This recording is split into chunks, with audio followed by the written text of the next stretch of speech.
Isang maalab na pagbati, ako si Aerol John Soriano, isang mag-aaral na nagpapakadalubhasa sa Filipino.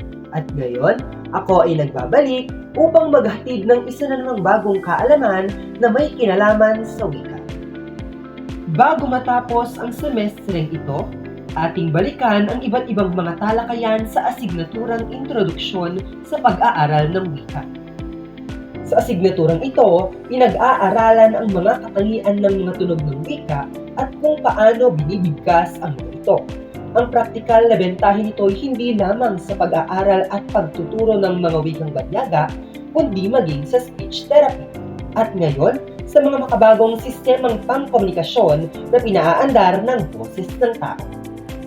Sisimulan natin ang pagbabalik-tanaw sa pagtalakay kung ano ang klasikong kahulugan ng wika ayon sa 4 na klasikong kilalang mga lingbista. Handa ka na ba? Ayon kay Sapir, ang wika ay eksklusibo para sa tao. Ipinaliwanag niya na ang hindi sinasadya o natural na mga sigaw o palahaw ay hindi maituturing na wika o hindi isang komunikasyon. Katulad ni Sapir, binigyang kahulugan din ni Hall ang wika bilang isang institusyong pantao lamang. Ang wika ay isang institusyon kung saan ang mga tao ay nakikipagkomunikasyon sa bawat isa sa pamamagitan ng nakagawiang arbitraryong oral auditory.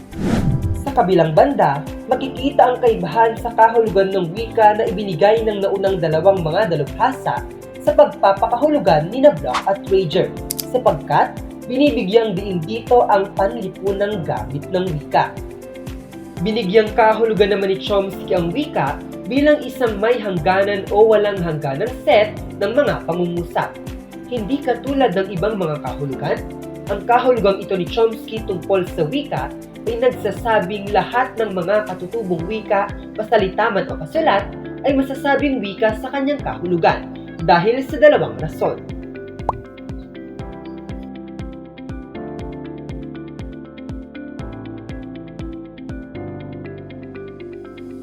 Pinaniniwalaang ang mga tao ang kaisa-isang uri ng mga nilalang ang may kakayahang luminang ng wika.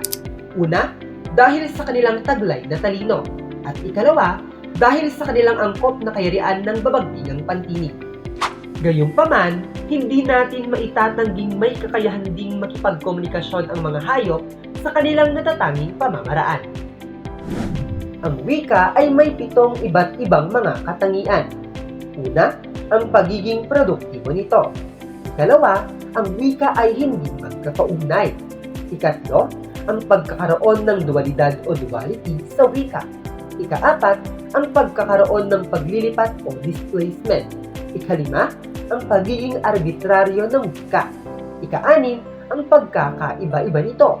At ika-7, ang pagpapasa ng kultura sa pamamagitan ng wika. Ayon naman kay Michael Halliday, ang wika ay may 7 mga tungkulin.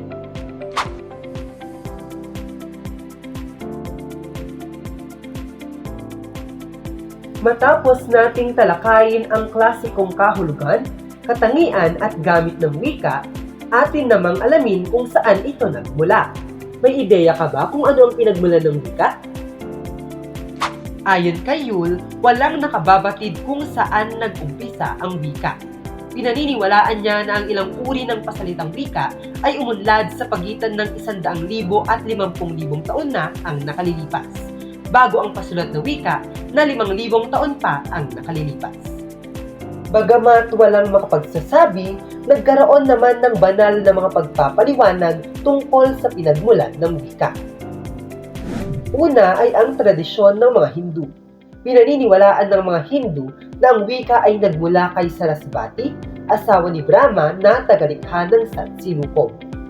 Ikalawa, ang paniniwala ng mga Griego. Ikatlo, ang paniniwala ng mga taga-Scotland.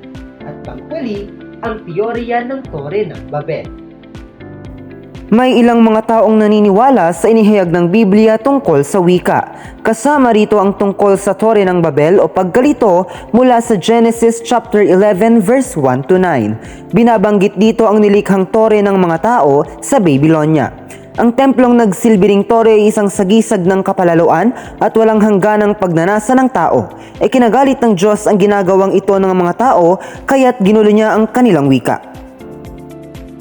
Bukod sa banal na pagpapaliwanag, narito pa ang ibang pagpapaliwanag ukol sa pinagmulan ng wika.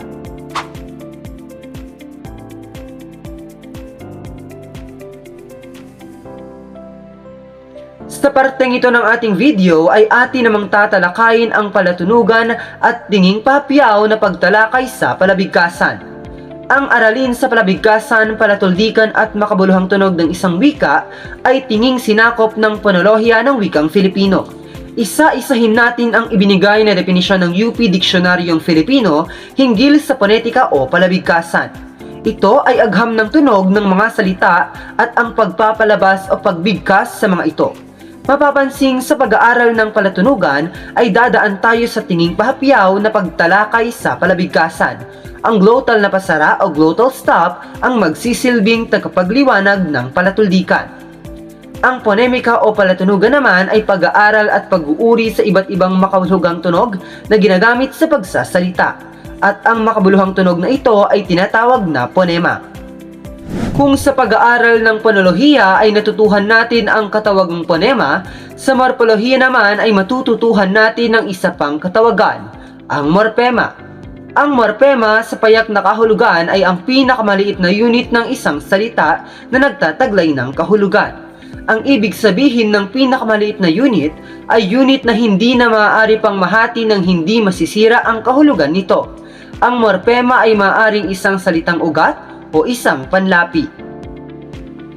Ang mga pagsisikap na maunawaan ang pagiging komplikado ng mga kakayahang kognitibo at lalo na ang pagkatuto at paggamit ng wika ay kasintanda at tuloy-tuloy tulad ng kasaysayan mismo. Ano ang kalikasan ng utak? Ano ang katangian ng wika ng tao? At ano ang ugnayan ng dalawa? Sa parteng ito ng ating talakayan ay aalamin natin ang relasyon ng utak at isip sa wika ng tao.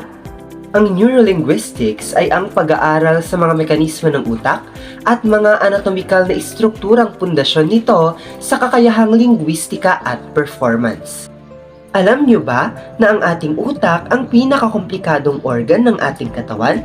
Ito ay may kontrol sa mga gawaing nagsasangkot ng ating motor at pandama. Kinokontrol din nito ang mga proseso ng ating pag-iisip.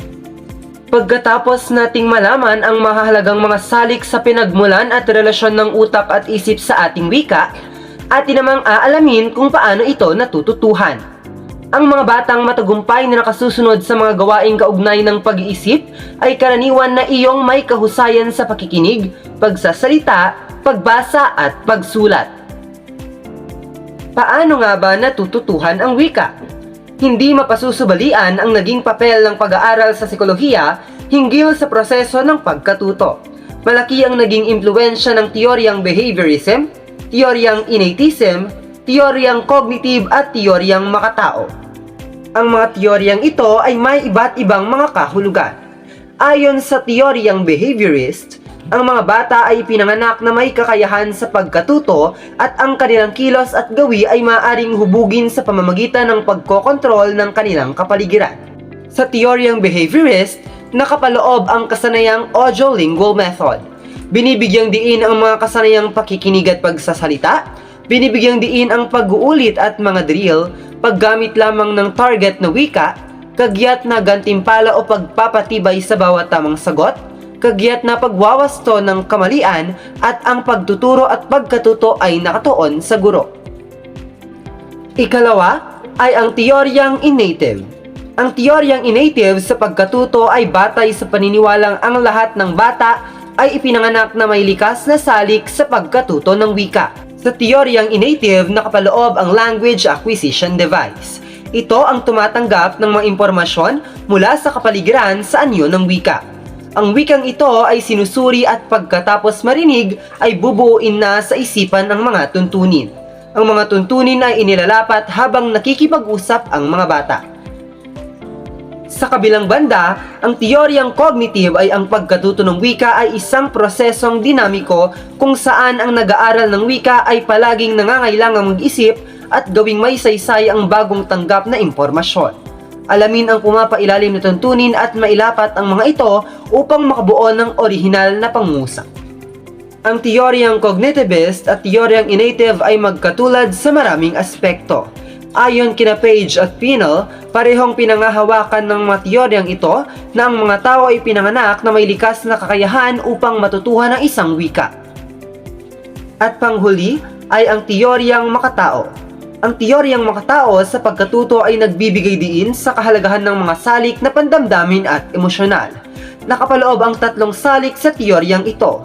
Una ay ang Community Language Learning o CLL ni Kuran. Ikalawa, sa Gestopedia ni George Lozanov. At ikatlo, ang Silent Way ni Gategno.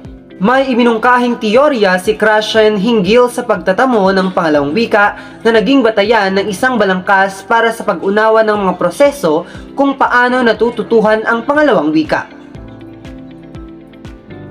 May iminungkahing teorya si Krashen hinggil sa pagtatamo ng pangalawang wika na naging batayan ng isang balangkas para sa pag-unawa ng mga proseso kung paano natututuhan ang pangalawang wika. May 5 hypothesis na nakapaloob sa teoryang ito ni Krashen. Una ay ang acquisition learning hypothesis. Ito ay nagpapakita ng kaibahan ng pagtatamo na patungo sa katatasan sa pagkatuto na sangkot ang kaalaman sa mga tuntuning pangwika. Ikalawa, ang natural order hypothesis. Ito ay nagpapahayag na ang mga tuntuning pangwika ay natatamo sa isang mahuhulaang pagkakasunod-sunod. Ikatlo, ang monitor hypothesis. Ito ay nagpapalagay na may isang paraan ng pag-iisip para sa pagtatamo ng katatasan. Ikaapat ay ang input hypothesis. Nagpapahayag din na ang unawa sa mga mensahe. At ang panghuli, ang affective filter hypothesis na nagpapaliwanag hinggil sa mga sagabal na pang-isipan at pandamdamin para sa ganap na pagtatamo ng wika.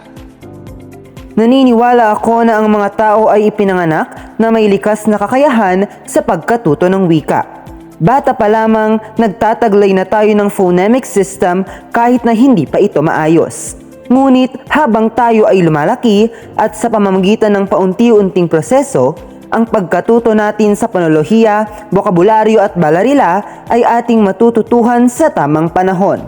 Ngunit walang tama at mali kung anong teorya ang iyong paniniwalaan. Ang mahalaga ay ang sarili mong paniniwala hinggil sa kung paano matututo at kung paano makapagtatamo ng wika ang mga bata. Muli, ako si Errol John Soriano. Hanggang sa muli, paalam!